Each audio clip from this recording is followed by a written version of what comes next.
Matigas to eh, no? Papalambutin kita ngayon. Pag-usapan naman natin yung anak mo. Kung susumahin, malaki na siya sana. Naranasan na yung habulan at maglaro sa kalsada. Ngunit hindi yon naganap, binago nyo yung tadhana dahil sarili nyong anak pinatay ninyo mag-asawa. Real talk! Alas 8 ng gabi, bigla ang merong tumawag. Manganganak na yung babae at ikaw na ay hanap. Huwag na daw intindihin balita naming nasagap habang hinihimay-himay yung marijuana na hawak. Pa-freestyle ka pa noon, pagtapos masindihan.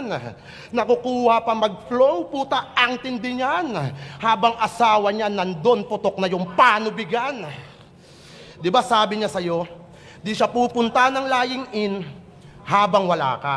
Pero siya tigas muka, hindi man lang na alarma. Sabog na sabog, tuwang-tuwa, nakuha pa na tumawa. Kaya pagputok ng umaga, ayun, patay na yung bata. Umagang-umaga, nagwawala ka, tila ramdam mo yung sakit. Kausap yung nanay ng asawa, umiiyak pa ng galit. Pinaprank mo lang yata ako, ma. Nung nireveal na ang kulit, o tignan mo, anak mo ha, kulay violet. Wala kang kwenta na daddy. Hinayaan mo yung anak mo maging kakulay ni Barney. Kaya kailangan ng malaman ni Mare, yung iba pa na nangyari. Madaling araw pa lang pare, binigyan kita pamasahe.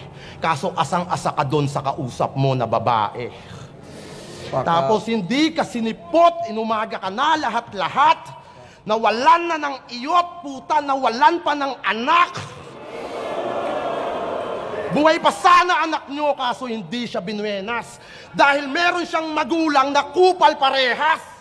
Nagpatigasan yung mga gago, di na inisip yung bata.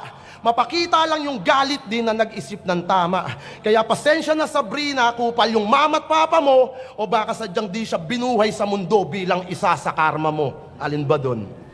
Buti na lang di niya nasilayan yung tatay niyang walang kwenta. Buti na lang di siya aani ng samut-saring problema.